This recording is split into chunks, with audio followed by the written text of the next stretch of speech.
No, you don't. No. Okay. All right.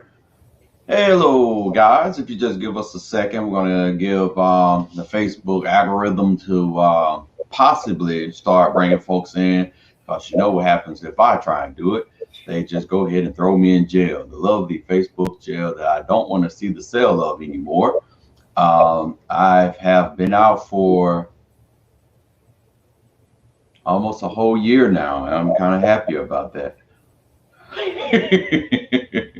Actually, it has been shorter than that, but I'm gonna keep it like that. Maybe they'll let me stay out. Let's see here.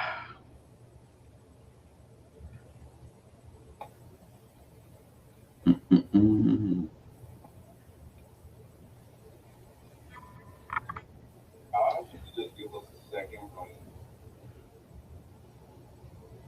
You kind of scared me there. I heard my voice like, "Hey, he Yeah, sounds like me." He I sounds was like me. sorry. I opened the video to try to share it as well, and normally my phone is on silent when I do that, but that's how you heard it. Hey, who's that?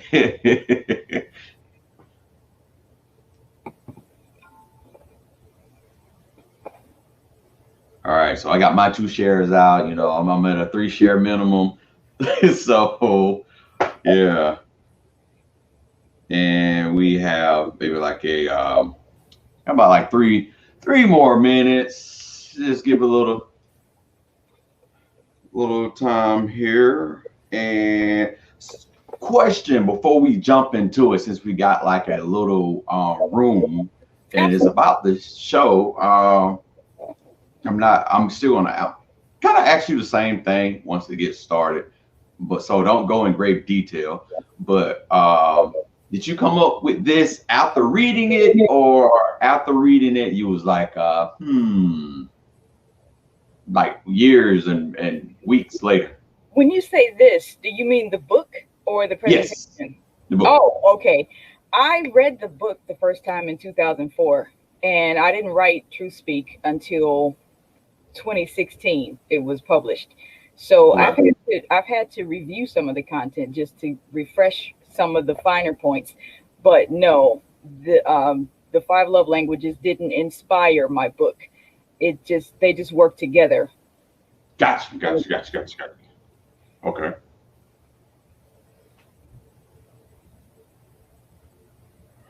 right. What I just hang on. Just gonna do right, Mr. Facebook, are you? For real, man. It's like I've never in my life have seen a platform that just doesn't like me. It used to love me, Facebook. What's going on? Hey, Oh no. like, did you divorce me or something? Oh, Okay. So we're gonna go ahead and start because obviously Facebook's not gonna let me do what I wanted to do while I was waiting for those couple of minutes. okay. Guys, thank you for coming and having a lovely seat on the sofa. We have a special show tonight. I know you guys are used to us coming on at 9 o'clock, but I had the what is the words, like a joyful time with Miss Evelyn with her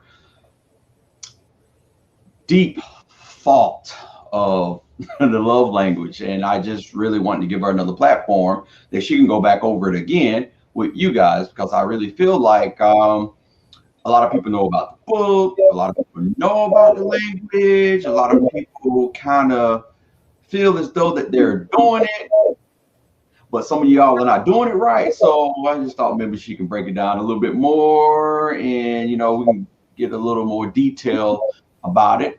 And so, Miss Evelyn, could you please introduce yourself once again? Hello, everyone. I am Evelyn Whitney, author of the book TruthSpeak: Some Real Reasons Men and Women Don't Communicate. It has been my privilege to join you guys on the So For Real Talk on a number of occasions, and then to be invited back specifically for this love languages presentation. So if you have any questions, of course, it's always interactive. So please chat them in the comments, and then we'll try to address them as we go through. And at this point, I would like to share the screen so that we can begin the presentation. All right.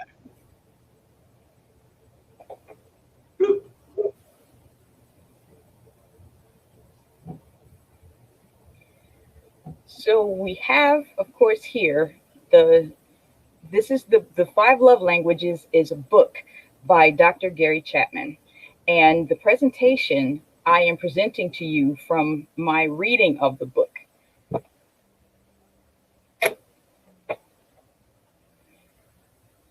One concept here we begin with is, at the heart of love is the spirit of giving. Many people have heard what love languages are, so we're going to go through some introductory points very quickly. As adults in mature relationships, it's easy to equate love with sex. And a lot of people do that when they consider a love language. So they're thinking about it in terms of only how they deal with other adults.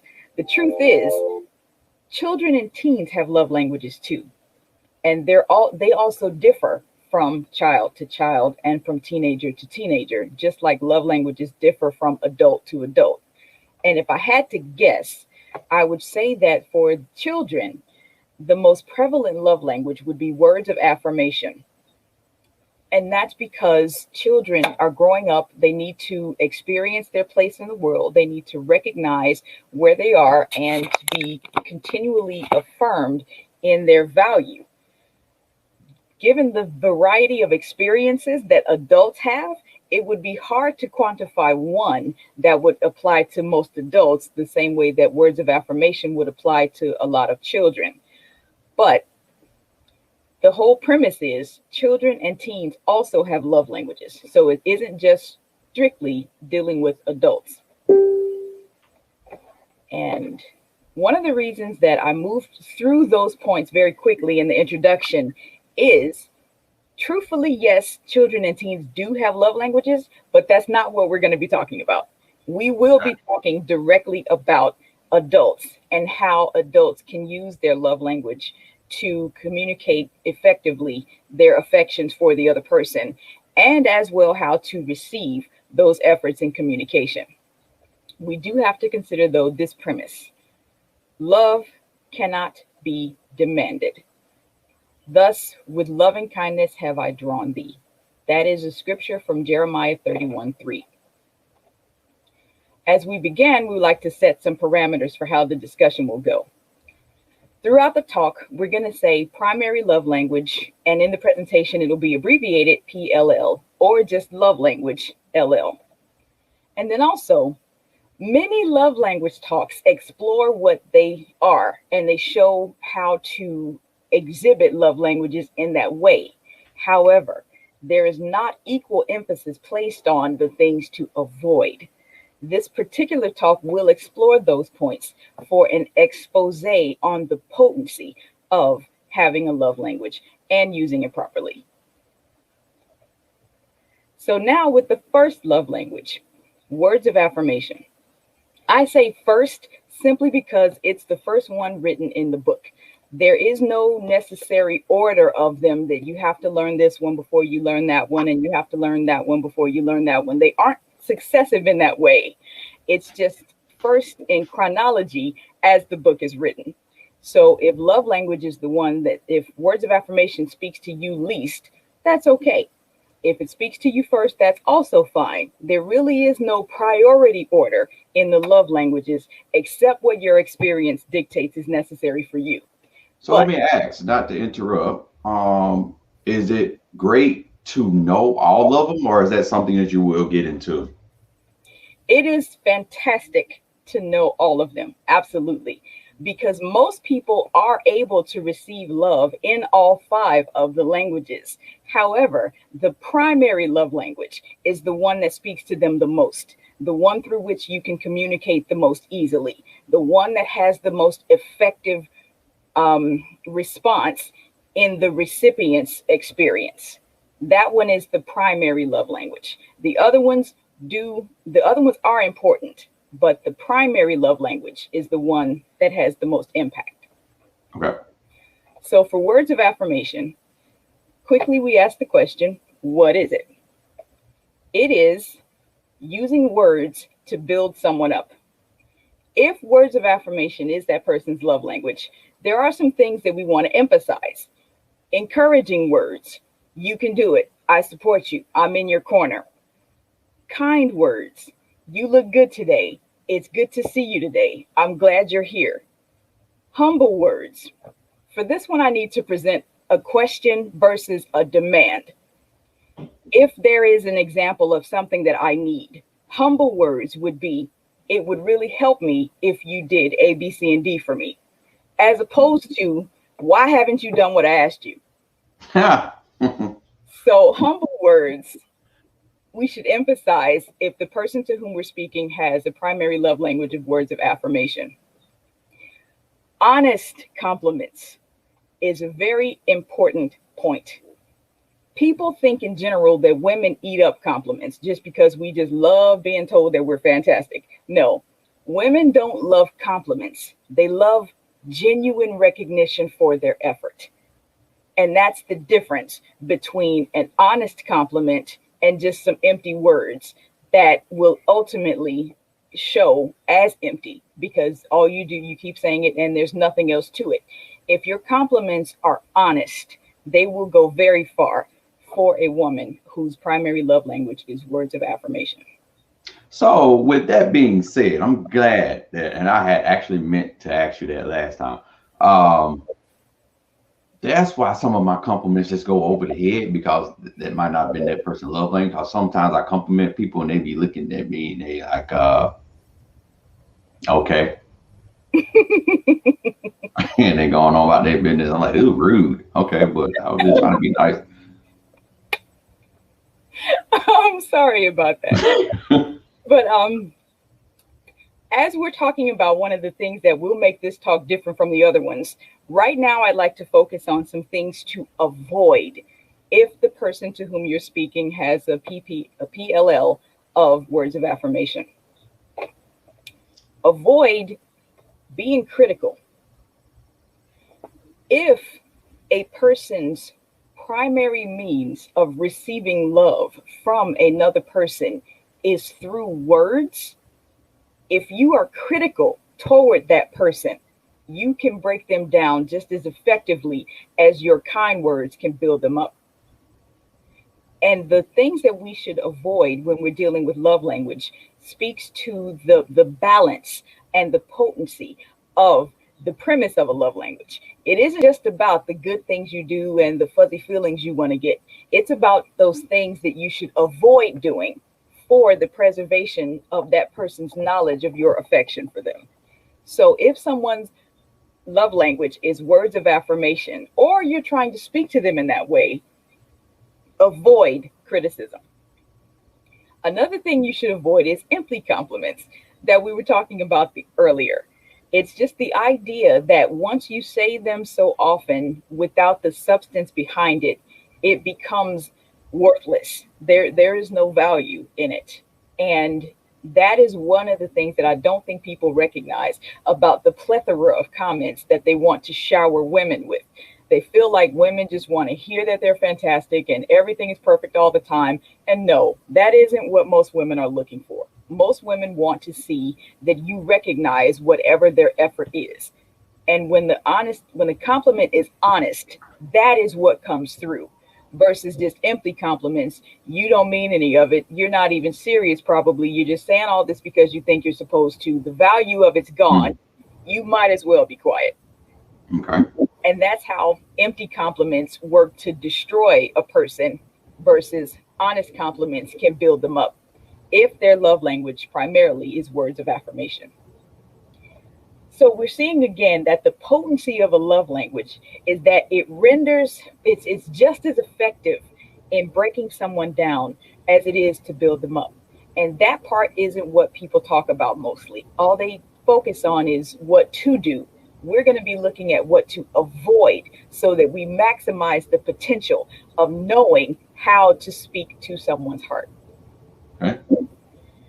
Now, for the second love language is quality time.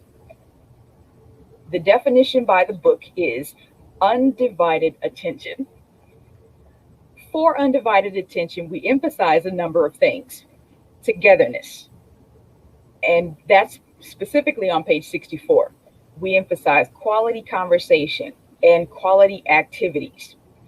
Now, he went to a great length in the text to make sure that people understand that quality time is not just looking into the person's eyes, just sitting there looking at them, letting time pass with you staring at them. That isn't the premise of quality time. It's the undivided attention. You are with me, I am with you, and we are focusing on each other.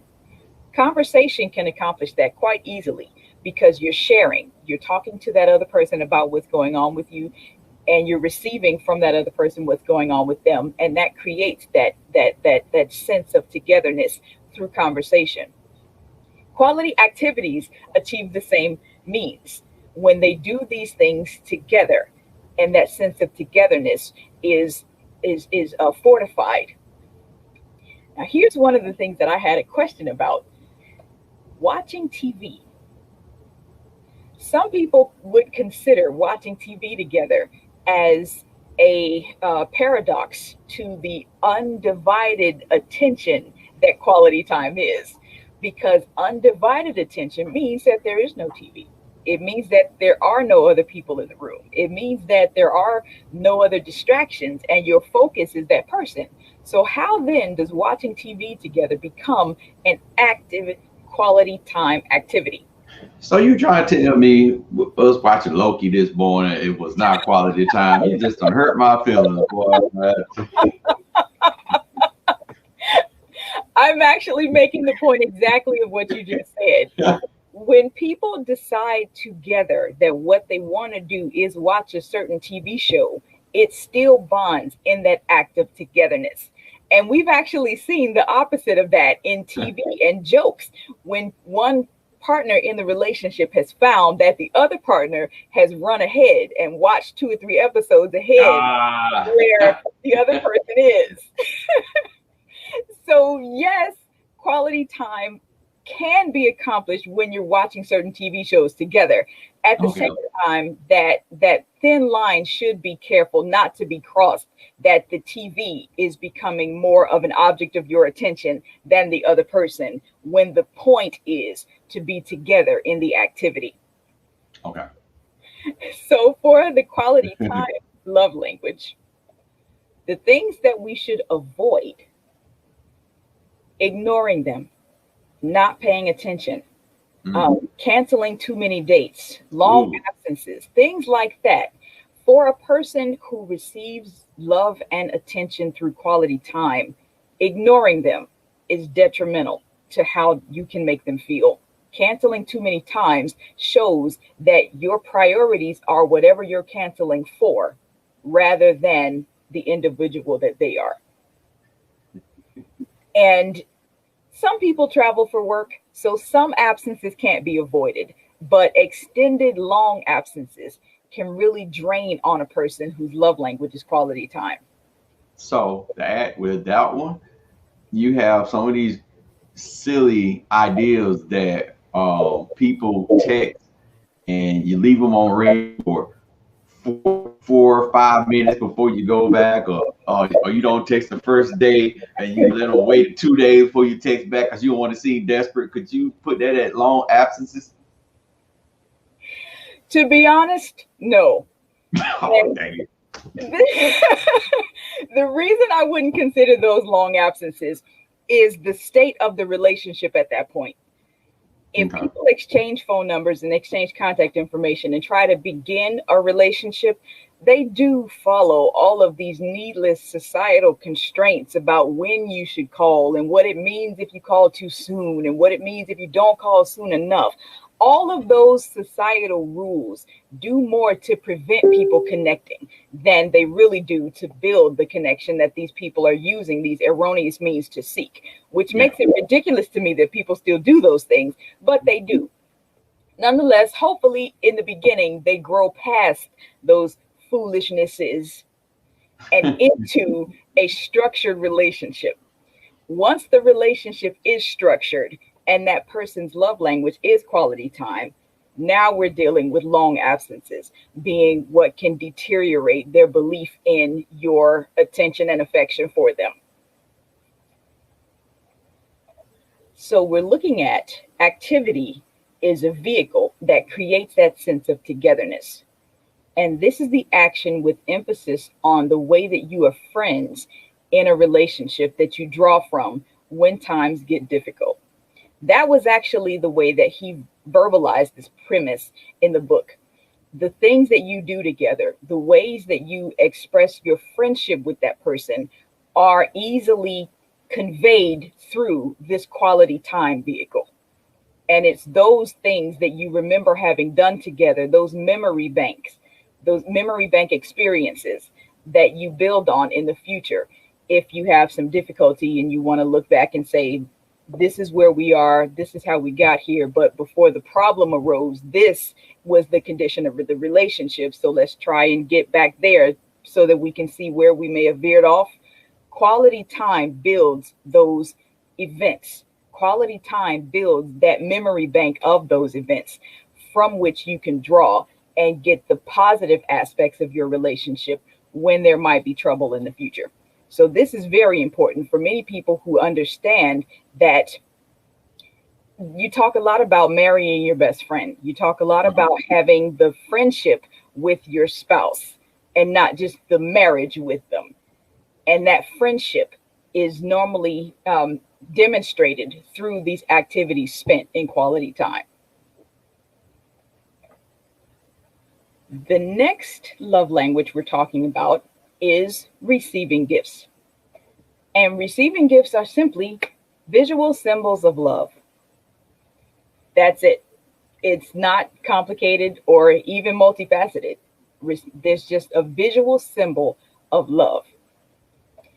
For a person whose primary love language is receiving gifts, we should emphasize a range of gifts.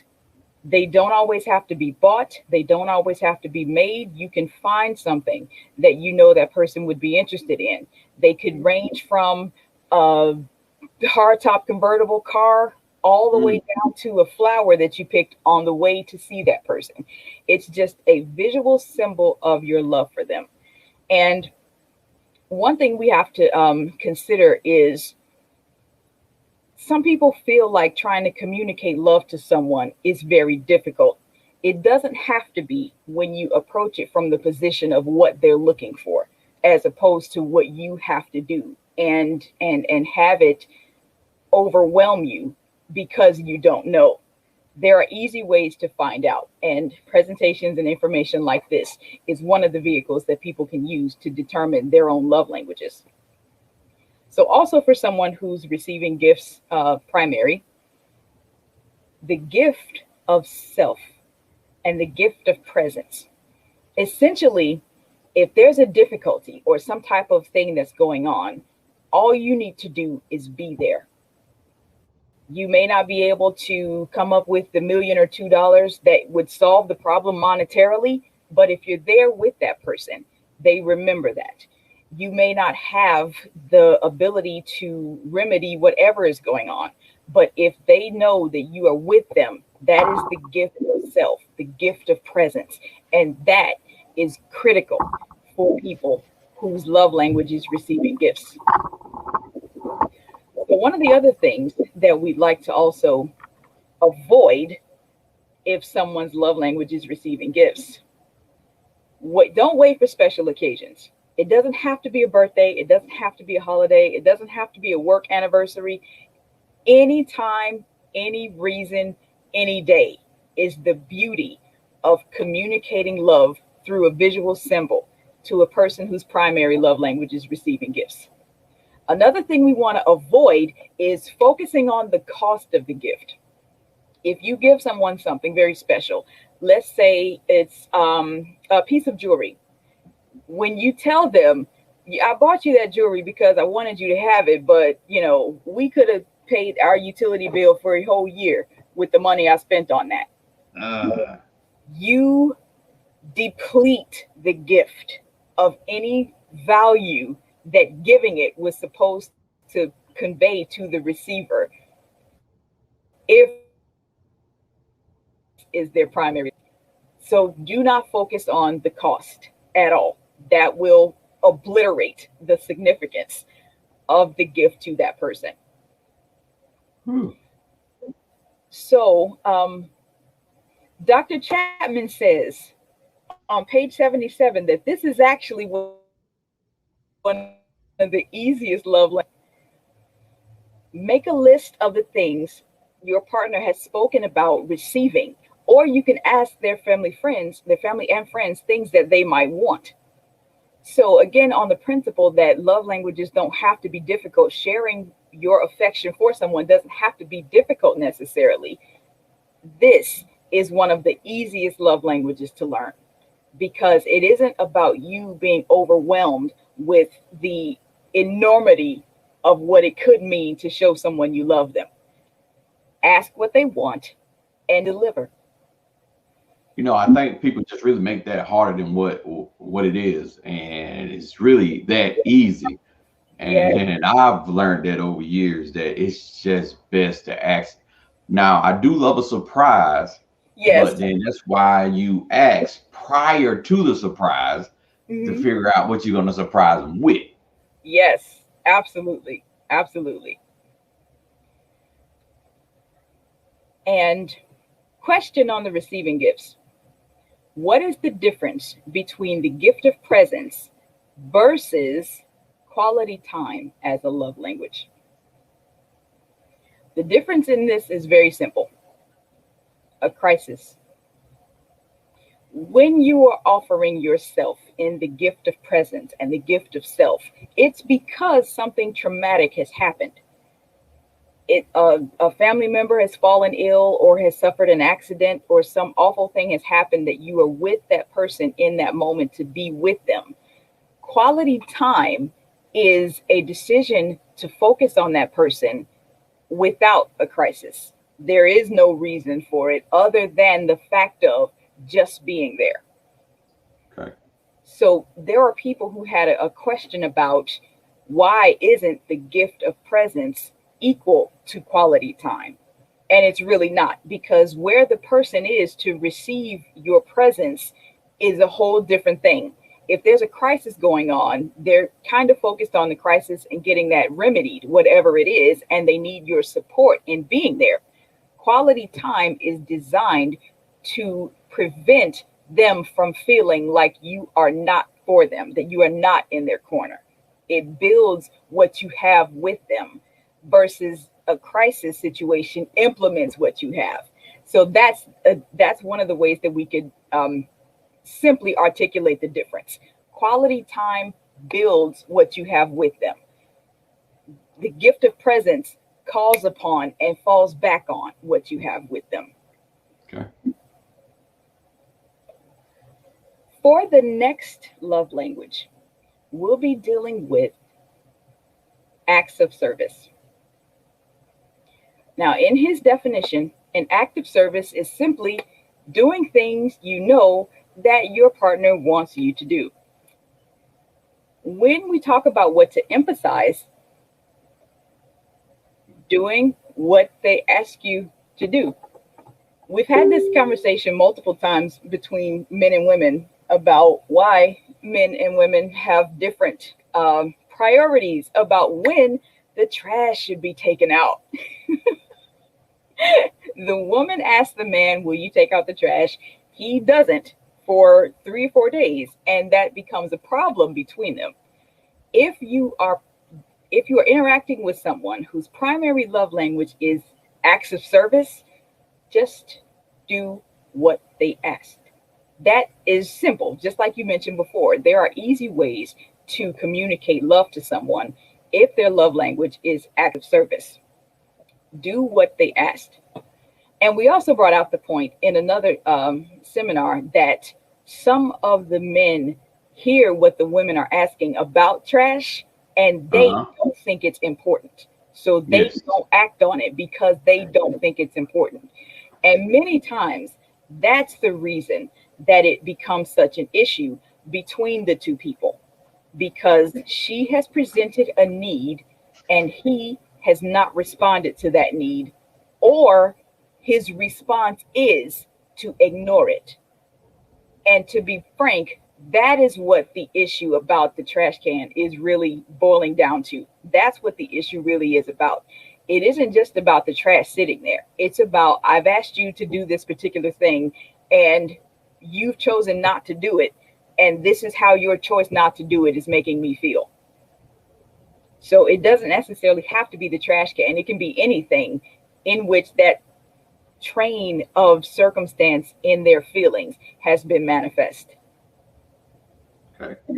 And so we also want to emphasize seeking opportunities. Just like you said with asking beforehand what the surprise could be, seeking an opportunity to do something that that person needs you to do is anticipating their need. If I am working and you've seen that the shoulder strap on my bag has broken 3 times and I've tied it in 3 knots to keep it together, you might decide to say, let me buy for you another bag. Anticipating that person's needs, seeking opportunity to do something for them that you know will lighten their burden load. Okay. We also want to talk about overcoming stereotypes. Now, how is overcoming stereotypes considered an act of service? When I first read that, that's what Dr. Chapman said. I asked myself that question, but he further explains it. In this act of service, the premise is simply allowing the person you're speaking to be who they are. That it's that simple. When you have unconscious biases and stereotypes and you assert and impose them onto the other person, you begin to expect things that they may not be trying to communicate to you because of the stereotypes that you have in your mind about that person. You know, like all athletes spend 55 hours at the gym. So I'm not even going to ask him to come and spend time with me because I know he's going to say no. Don't make those assertions. Overcome your own biases and your own stereotypes to let them be who they are and I talk can see that. about what they need. I can see that as being an issue because I've done it a couple of times where instead of asking or doing that she may be tired right now, so I'm not gonna. But she may want that and need that, and regardless of her being tired, that might have made things a little better. And so I'm having to work on that part. There's a little bit of a difference in what you're offering and the presented notion here. You are definitely open to ask a person and consider where they are and what they need. Absolutely. But we're talking about assuming what that need will be based on a stereotype that they haven't necessarily done anything to support. Okay. Let's go with something easy to attack. Women and our supposed infectious love for shoes. If a guy comes to me and says, yeah, we've been spending time together. Sure, I like you. I hope you like me. But I am going to take it upon myself to build you a 7-foot shoe storage cabinet when I have 4 pairs of heels, gym shoes, and flips. He's assumed that as a woman, shoes are my fuel, and he's acting on that assumption. So what he does for me is based more on his assumptions rather than his effort to actually see what I need. Gotcha. And overcoming those stereotypes. that Dr. Chapman classifies as an act of service, because it allows you, the person with whom you're interacting, to be who they are, and not having imposed upon them things they should or should not do based on stereotypes. Huh. The next thing that we'll emphasize for someone whose love language is acts of service: doing in the marriage practices that were established in courtship. We hear thousands of times over that when people were dating and when they were courting, before they got married, he would come over all the time with his truck polished, and he would bring flowers, and he would bring anything that he thought that my family members would need. He was on his A game all the time during the courtship. When we got married, he stopped all that. Mm. He'll say something like, she used to wear these fantastic dresses all the time, and now I can't get her out of sweatpants to save my life. You know, she used to do all these fantastic things while we were in the relationship, but as soon as we got married, she stopped. He has qualified continuing to do those things in the dating relationship, in the marriage, as acts of service to your partner. So But we that, should, though. absolutely, absolutely. And that way we maintain those things that they enjoyed about the relationship. You maintain those things that they found value in the relationship regarding. And again, I tried to give examples that go both ways. You know, the men have things they complain about, and the women have things that they complain about also.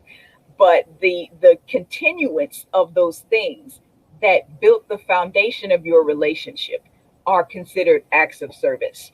That you do these things when you're involved, and you keep doing them once you get married. Those are considered acts of service. A few things actually that we want to avoid: trying to force people to do things. The quote at the top shows that love cannot be demanded. When you try to force somebody to do something, even if they capitulate, they're not doing it because they love you. They're doing it because they want you to be quiet. Yeah. They're doing it because they're tired of hearing you complain about it. Those two emotions have nothing to do with love. They allow annoyance and grievances to fester.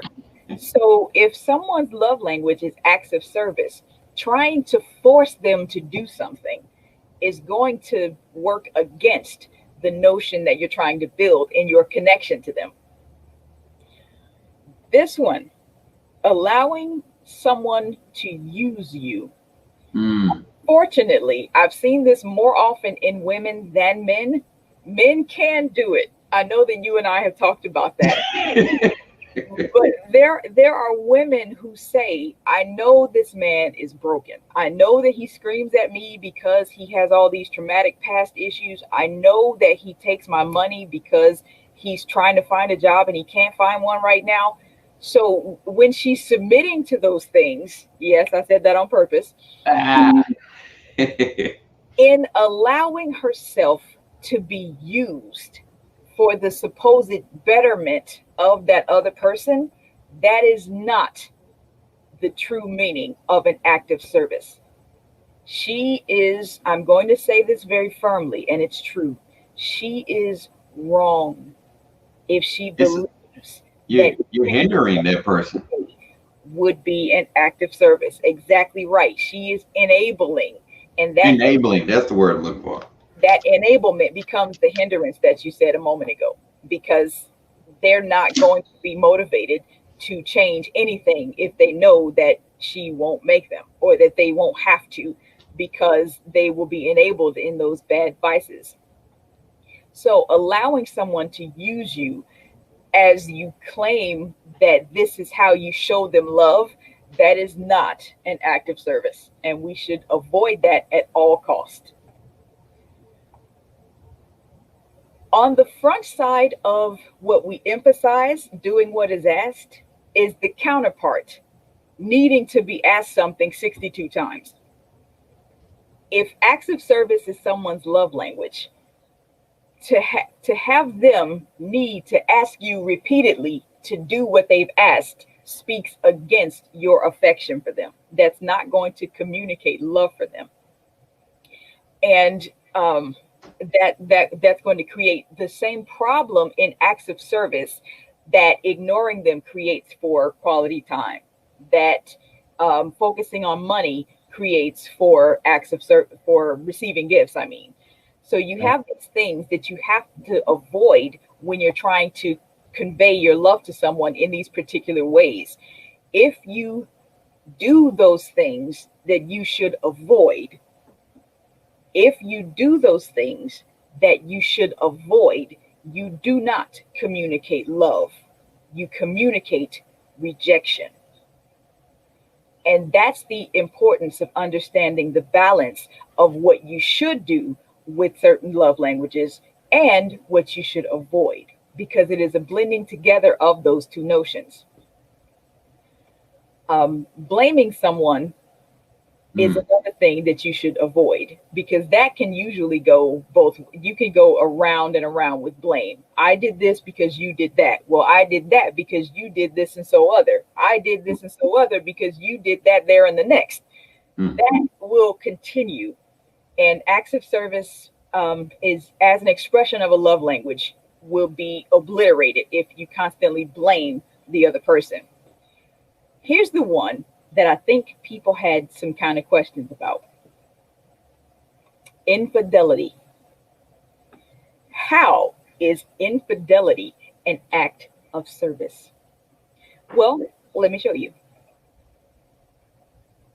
Many men believe that you can have sex without emotional attachments, and they cultivate being better than women at it just because that's how society act of service has projected this notion. But what he is able to or is unable to makes no difference. He should avoid infidelity because he knows she would be hurt. That's how being loyal to someone is an act of service. And in that facet, it doesn't matter if you could do otherwise. You are choosing not to because you know how that other person will be affected. So as we further consider that notion, we expand what an act of service in love actually means. It's not only doing things that you know they want, it's not doing those things you know they don't want you to do. And the balance of those premises comprise acts of service as a primary love language. Everybody should be doing an act of service in a relationship. Absolutely. Absolutely. Absolutely. And our final love language for tonight is physical touch. What is this exactly? By his definition in the book, all it is, physical contact in loving ways. For the person whose primary love language is physical touch, there's some easy things to emphasize. Hugs, holding hands. If someone's primary love language is physical touch, there is nothing more important than holding them when they cry. That you need to physically be there in that moment with them. Now, of course, when we talk about touch, foreplay and sex as appropriate become part of the discussion. But I share with you, as I've shared before with multiple people, if one more guy tells me that he is emotionally available and in touch with his feelings by exhibiting that he knows that his love language is physical touch, just as an excuse to run straight to sex, I'm gonna scream. You know, I've never heard that, so that's my first time ever hearing it. I heard it all the time, hear it a lot still. It is unfortunate and startling how far people will go to abuse and manipulate someone emotionally. The idea that women are stereotypically emotional creatures, we're exploited for having these nurturing sides, and we want to connect with a man who can meet us in those emotional spaces.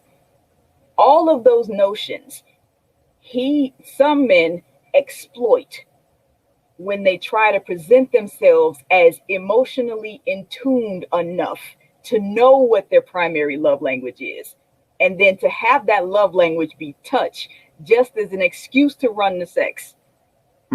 Is so it's deplorable to me, to be honest with you. I don't know how many millions of women have fell for it, especially when this book first came out.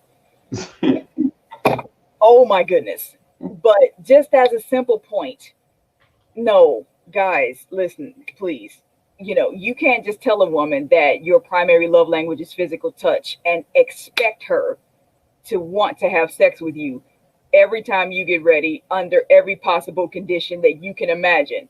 There are boundaries that need to be exercised when you're dealing with any of these love languages, which is exactly the point that we're talking about. The things that you should do and the things that you shouldn't. So while we're talking about the things to avoid when someone's primary love language is physical touch, isolation and distance are very difficult for people whose physical touch is their primary love language. Crossing boundaries is detrimental. If your love language is physical touch and you express to somebody that you don't want to be touched in a certain way and they do it anyway, that is going to communicate rejection just as thoroughly as a hug will communicate support if they're crying. The potency of having someone's love language at your fingertips isn't just about the frilly things that you do that feel good all the time. It's about knowing what not to do so that you maximize the value of that knowledge of what they need. So what you're saying that, do you think the not doing can become more important as the doing? They are absolutely equal. Absolutely. Okay. They work in complete tandem with each other. And that is the emphasis. That is what I want to be taken away from everything that we're talking about, everything that we're sharing about. It's almost like the way that certain love language conversations have been presented, all you focus on is the right foot, the right foot, the right foot, the right foot. But your body moves as a whole in the partnership of the left and right foot, the left and right feet. So you have to have those positive aspects of what you do emphasize, as well as knowing what to avoid so that your progress forward will be consistent, so that you can walk, as it were, into a deeper connection with that person. On the point of infidelity or avoiding infidelity being an act of service, Dr. Chapman says, he says exactly that you should avoid adultery if your person's primary love language is physical touch. The reason that he gives is the presentation of their need, if you will. If I am someone who has physical touch as a primary love language and my partner cheats on me, what I'm seeing isn't just that he's rejecting me, but he's choosing someone else. And he's taking those things that were sentimental to us and between us and our relationship, giving that to someone else. These types of things are the reason that many relationships don't come back from adultery, and they don't come back from infidelity in general. In my mind, the only difference between infidelity and adultery is the state of the relationship when it happens. If you are married, sex outside the marriage is adultery. If you are in a relationship, sex outside the relationship is infidelity. It's the same thing, it's just a different name for it. And I just stress that to make the point that I'm not making a substantive difference between the two by using different verbiage. It's just the state of the relationship at the time that the disloyalty occurs. Okay. Violence is another thing that you should avoid. And it speaks to the same reason of the potency of being able to speak to someone in a way that their heart will receive, that will lift them up, but that same vehicle by which they can be elevated can be used to bring them down. And violence is definitely something that you could break a person with if they're, sure, if their primary love language is physical touch, but it doesn't happen anyway. You don't have to have physical touch as your primary love language to be broken down by violence. But specifically, is it potent to erode a person's sense of self-worth if love is received by them through touch? A few points that he brought out that I also want to capitalize upon. We touched on one of them here already. Touching in ways that are uncomfortable communicate hate, not love. I've been using the word rejection as the counter to acceptance and uplifting in love language, but he actually says it can communicate hate. It's saying that you are insensitive and that you don't care about what they actually need. You're more interested in doing what you want because that's good to you versus what they want and how you can express yourselves in love together in this moment. Point 2, he also says, even if you and your spouse have the same primary love language, here is his quote exactly: don't make the mistake of believing that the touch that brings you pleasure will also bring pleasure to her. Oh, let me hit you that right there. That not being able to have that conversation during sex is like the biggest issue in some relationships. And my thing is, and I'm gonna say this: don't maul me down, women. A lot of women, and I'm gonna go to men too, but first, a lot of women feel that a man should, regardless if he sit up here and say that he's the best thing in bed, he should automatically know how to please you. And if he don't know anything about you, you can't sit up here and say a man is whack. And even vice versa, like a man that doesn't know himself, and or you guys don't talk about, hey, unfortunately, what we did last night, it really was good, and we went left instead of going right. Yeah, that absolutely happens. And one of the difficulties that I found that serves as the foundation, as the strongest reason that those conversations can't maturely take place, people are getting into sex before they learn how to talk to the person. We can't have a dialogue about anything serious. If we can't have a dialogue about anything serious, we don't know each other well enough to be engaging in sexual activity. Yeah. And people don't get that. They want to meet on these social media sites and all these apps and all these other things. And the ironic problem with wanting to do that is that they're looking for connection and they've attached sex to that connection, but it's all vanity. It's not going to work because their premise is wrong when they're even moving forward in those ways. It's almost, I'm going to say this, it's almost as silly as eating an air sandwich, expecting yourself to really be full.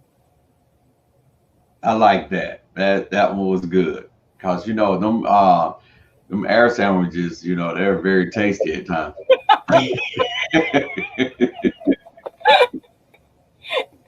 Another problem that some people have when they're trying to have those intimate conversations about what pleases one person won't necessarily please the other You spoke to a point that guys are, depending on what the woman believes, some guys are expected to have this sexual prowess that will command that whatever he does is satisfying. The problem with believing that is that it's dead wrong. There Yep. are some things that you can consider biologically. At the same time, not everybody's biological stance is intact the same way. Perfect case on this point. People know what tomatoes are. Everybody has seen a tomato. Everybody's probably had a couple in their lives, may have even Yep. had a few today. So a nutritionist can come and tell you that tomatoes are nutritious, tomatoes are healthy, you should eat tomatoes because you will benefit from eating tomatoes. That won't help me one bit if I'm allergic to them. Exactly. So here this guy is coming to this woman in this instance of intimacy, and he's expecting to function as that dietitian, as that nutritionist. I know this and I know that. Her experience dictates Yeah. what is satisfying to her knowledge of. Not that knowledge doesn't help, but what's prioritized in those intimate moments is the conversation that the two people need to have about what pleases her, what pleases him, and how we can make this an experience that not only do we enjoy together, but that we look forward to as something that we can share. Those things are completely lost when people get into having sex before they know a person well enough to have these types of deep conversations. And I don't know how to get people back to the place where you actually know more than the person's Twitter handle before you're Yeah. obsessed together. You I'm know, waiting for that, but we'll see. to add to that, something that I've thrown out to a lot of people, especially when they talk about numbers or how many partners.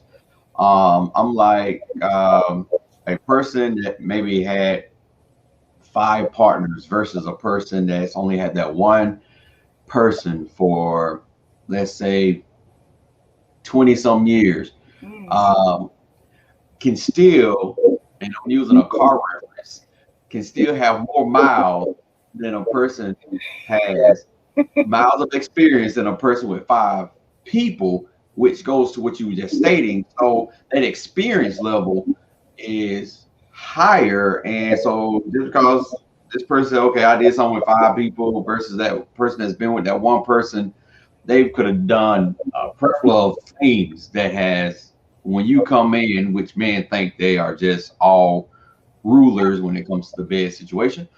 Um, and you not having that conversation after, you just go to sleep and just think that you just killed it, and you leave the house, and now she going to talk to her girlfriends. The girl, that thing was whack. Oh my God.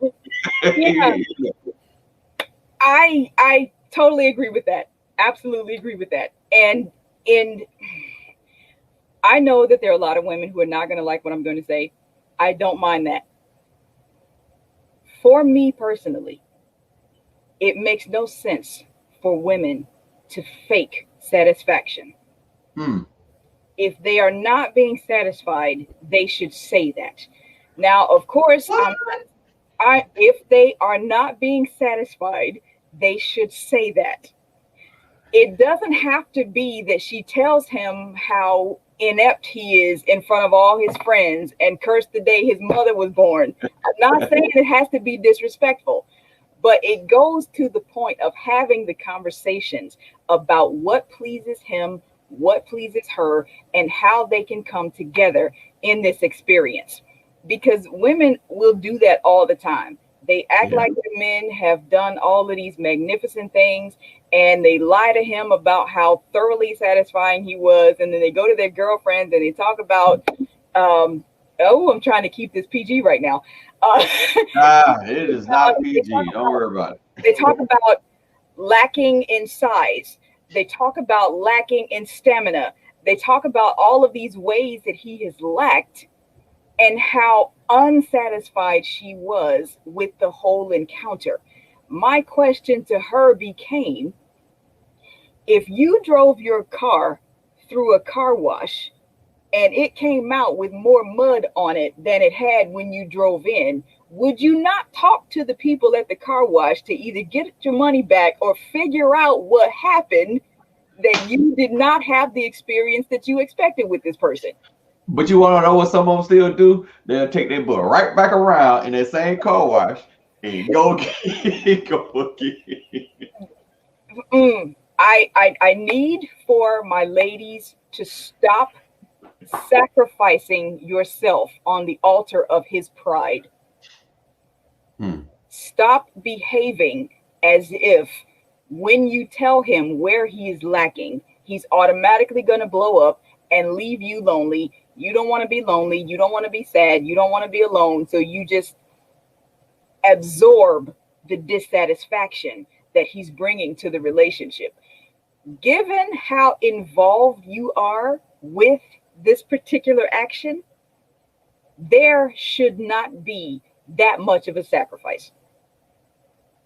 That I stand on. And there are, again, women who will disagree with that point.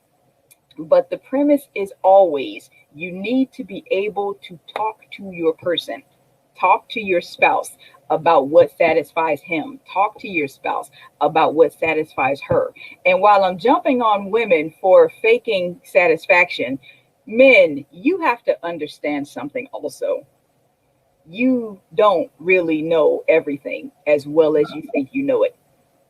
If a woman is trying to tell you what is pleasing to her, listen. That's not hard. It's not difficult. It's not rocket science.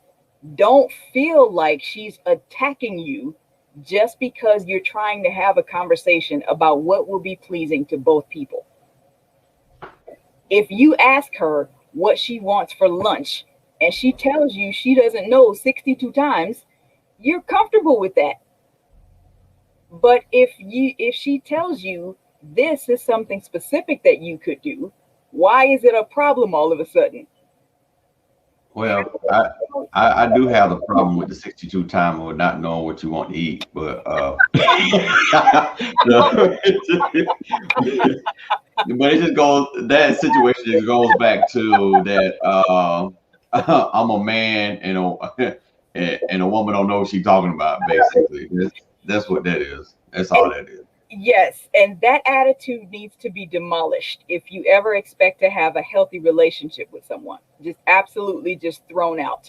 And there are other instances that a guy will take what a woman says, even if it's not completely formed, and say, okay, this is what she thinks. And that's fine for him to do that on those other things. But when it gets over to sex, there's no wiggle room. There's no allowance for her to be able to speak to what she needs.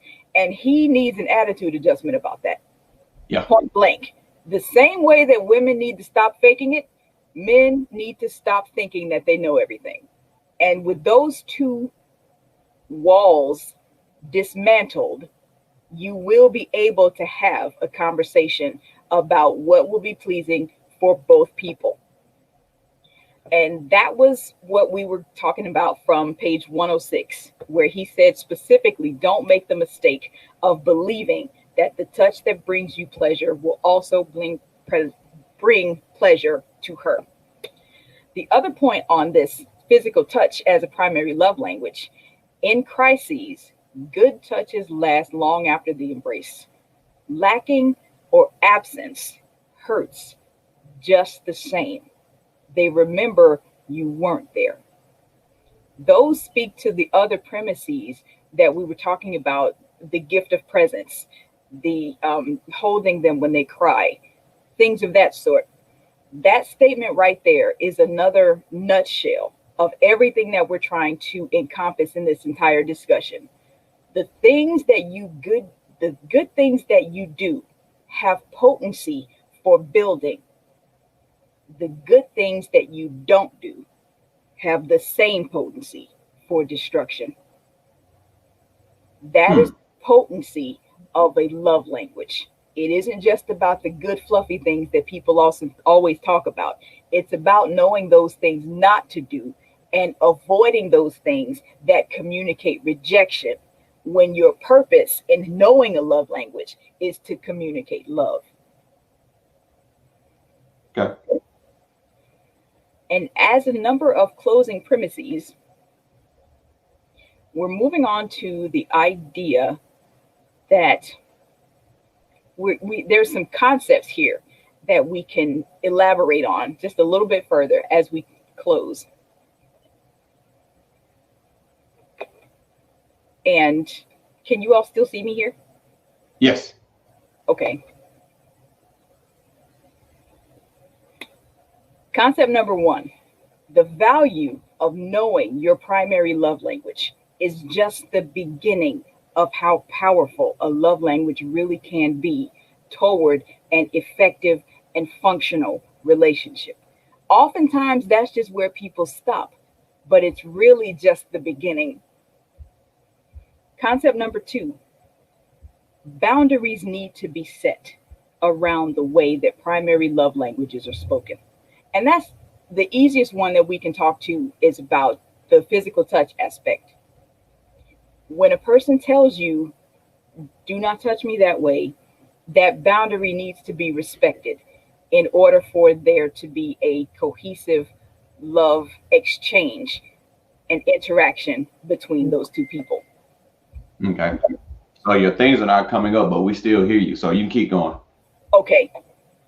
The third and central point that we've been discussing, you can cause grave injury to your spouse using their primary love language. I don't think people recognize that because love languages are always construed in such positive lights that people don't recognize there is an inherent danger just the same. You can do things that make them feel loved, and you can do things that make them feel rejected based on that same love language. And that's the point where we're coming and bringing all of these points together. Okay. And the last concept on this one, this is where the work needs to be done when we're talking about a relationship. Because sometimes if I know that my spouse has words of affirmation as his primary love language, and I have had the worst day ever,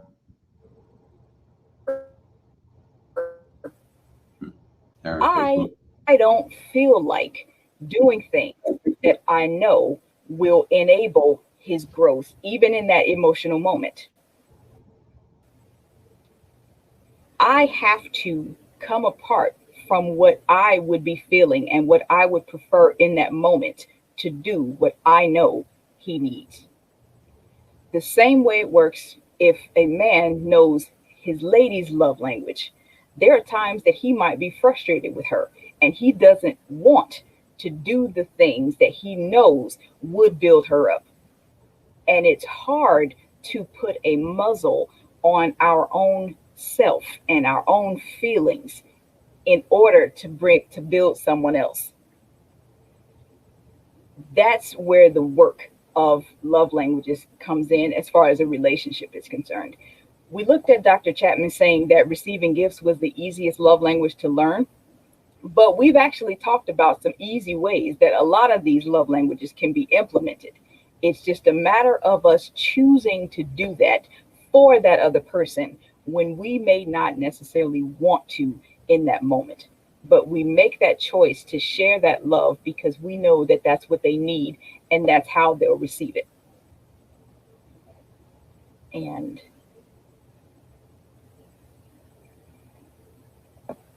people will have to grapple with deciding not to withhold those activities when they don't feel like it, so that in the sharing, it will benefit the other person. And I have a graphic that I've devised for trying to illustrate these concepts. This graphic is not in the book. I have to just put that disclaimer out there. It is completely devised based on my understanding of the concepts. So here is the graphic.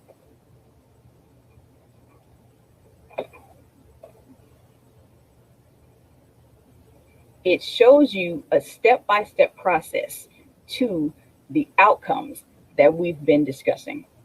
Okay.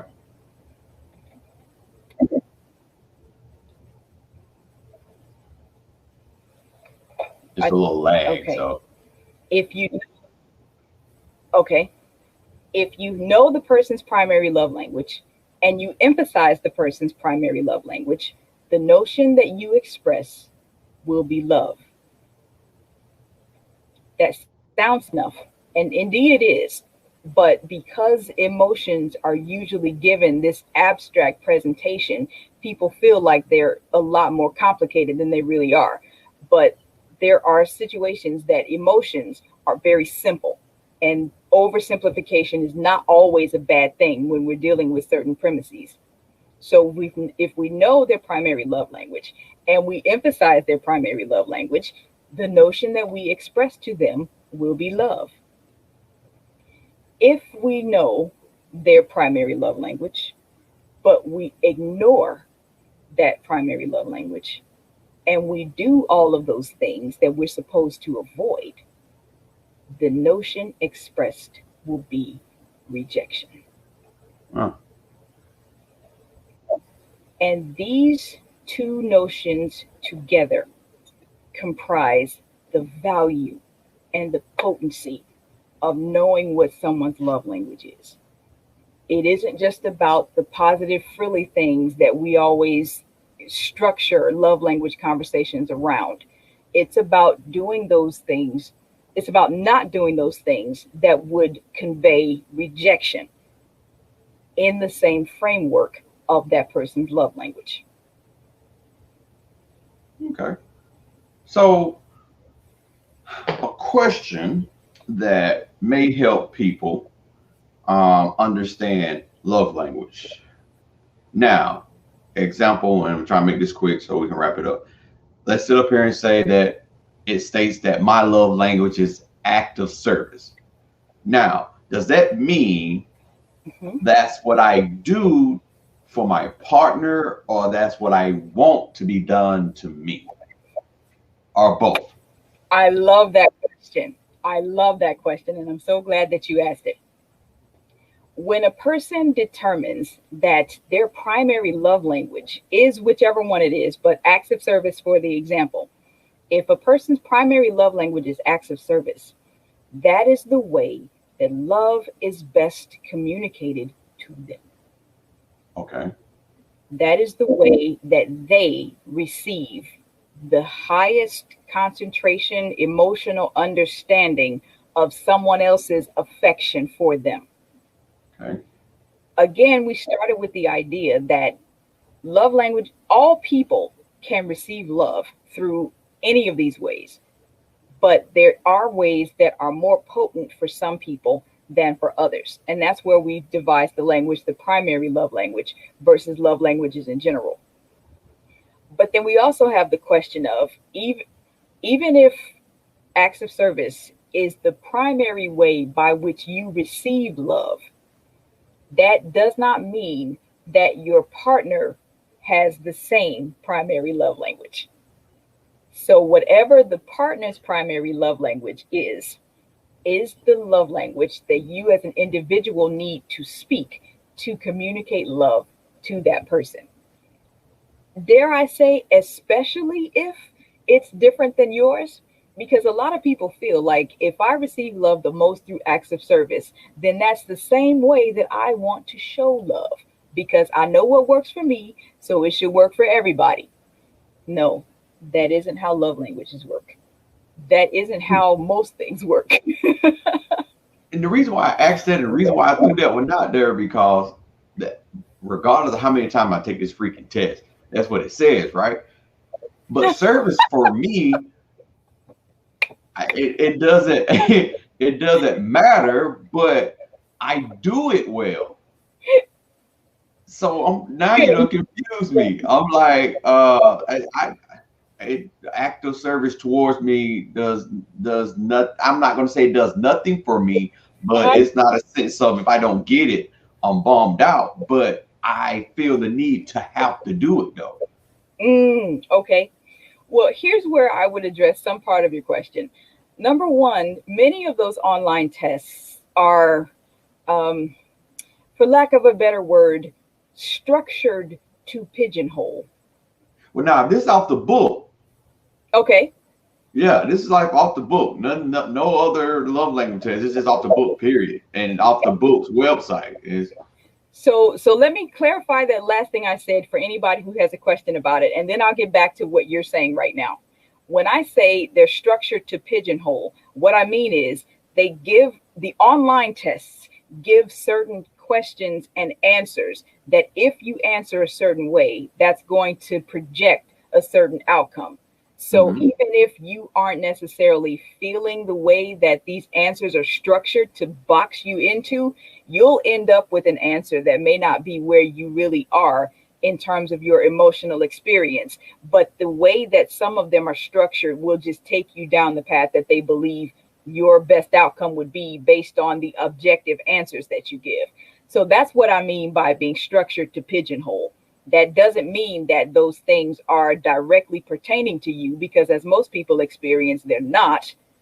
And those are really for entertainment anyway, to give you some idea of how to couch certain questions that you would need to ask yourself. So I don't want to confuse anybody when I say that. But back to your statement specifically, when you said that you've read the book and you have felt like you would be misdiagnosed as what your primary love language would be based on the content. What do you think is the biggest discrepancy? What do you think that they've projected for you that should be right that it's not? Is it just active service? Well, no, but it's accurate. But I'm just what got me to that. It is what it is, but I don't receive it like that. But I do it, and I love doing it. So, in other words, you're saying that active service is the love language that is the easiest for you to speak. Yes. That's another something that people should be aware of as well when we're talking about love languages. What you receive love through and what you express it through. Those can be different as well. So what do you have? Do you feel like it's too personal a question for me to ask? I'm an open book. Okay. What do you believe your primary receiving love language is? Touch. Okay. So but it's like the lowest number on my thing.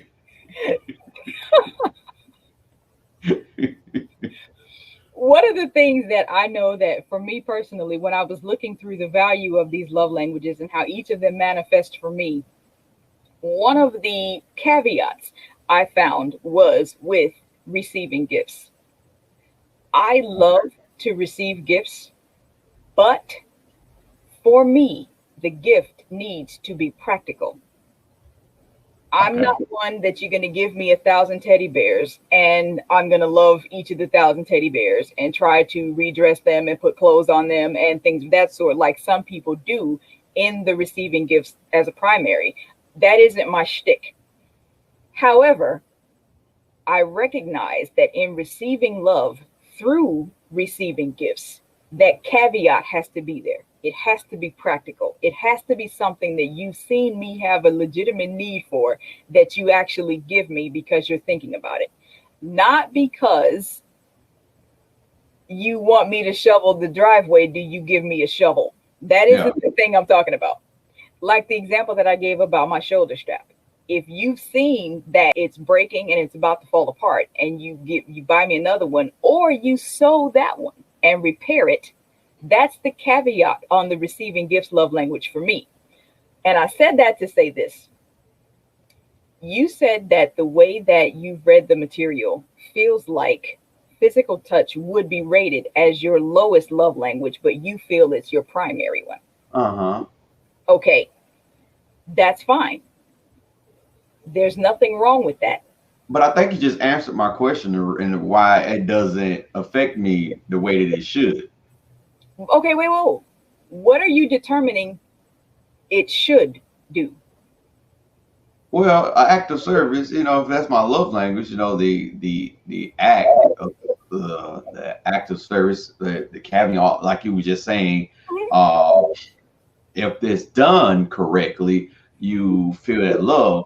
But I just realized, just running through my life prior to this relationship, um, all the active services were just in order for me to be used, and so it gave me a bad active service towards myself was like a bad taste in my mouth. Not saying I don't take anything that's done for me in this relationship and just throw it out the window, because I appreciate it and I do tell her that, and I love when it's done too. But it's like it's been foreshadowed by that bad taste in my mouth. I just like noticed and realized that Mm-hmm. that's Mm-hmm. more than likely where that's coming from. And yeah, Okay. Okay. I receive that absolutely. And I think that it is that's one of those conversations that everybody has to have with themselves when they're dealing with love languages. How they work, how they flow, how they apply, and sometimes how they don't. And if they apply, are there any caveats? These deep conversations don't happen in 140 characters. And that goes yeah, back to what we were talking about before, that people need to have stronger connections to each other in conversation before this level of intimacy becomes introduced into their interaction, especially if they're going to be talking about, involving with each other in sex, because that carries so many complications, potential children, exes, relationships, all of that type of thing. But yeah. but for what I'm saying in this moment, the substance of what you just shared is a very, very potent point about how when you're reading these love languages, you do have to assess their value in your experience and what you may have experienced that could shift the paradigm just a little bit. I'm going to go on what I'm calling a creative license for this next statement right here and say, just like with the tomato, the nutritionist says that tomatoes are nutritious, they're tasty, and they're all those great things. But what happens to the person who's allergic to tomatoes? None of that has the value that it's prescribed to have. So that we do have to keep in mind, specifically with all of the love languages, though we were talking about it as it pertained just to physical touch. Okay. Um, Normally, there are questions that usually float up, and we try to address some of them. If Yeah. there are any questions, I can try to address those now. But as we're closing, I just want to say that I don't want to present the I don't want to present knowing someone's love language as a burden, because it's not. It's No, it's not. really one of the ways that you can get directly to the heart of someone, quite literally, for good and for bad, yes. But if you think about it, how blissful would it be if the person that you're in a relationship with had for a primary love language the language that's the easiest for you to speak? Hmm. The potency of a love language is that it enables you to communicate love and to receive love in ways that are maximized to your personhood. And when you're having these conversations and you're recognizing the values of each language in your experience, that is where you and that person can grow together, because you're learning and you're knowing what encourages them, what enables them, what builds them up, at the same time as you know what can break them down. So that becomes your responsibility to care for the heart and for the emotions that they've entrusted to you. I like that. I like that. So, Miss Evelyn, how can we find you? Yes, wonderful. It is always a pleasure to come to So For Real Talk. I am available via Facebook, Evelyn Whitney Books, Instagram and Twitter, E Whitney Books, on YouTube at Evelyn Whitney. And if you have any questions or workshops, Evelyn Whitney Books at gmail.com. To purchase a copy of my book, it's available at evelynwhitney.com. Hey, next book plan, and we just started chapter second, chapter second, the second chapter, and yeah, I really needed to start reading this to actually help me with the sofa. Really, it's actually opening dialogue with me and Lisa as well. Um, but I'm a true believer. Things happen for a reason, so that book Absolutely. landed in my lap just when I needed it. So, guys, you can find us on the sofa, Real Talk. Also, we've started a Instagram and a TikTok where we do some of our sofa lives and videos and posts under Mr. and Mrs. Take Over the World, and it is AND, not the just the letter N or the little crazy mark. Mr. and Mrs. Take Over the World, TikTok and Instagram. So by all means, please follow us because we do our podcast on those two platforms every Saturday night, and our podcast airs on all available podcast platforms on Wednesday morning.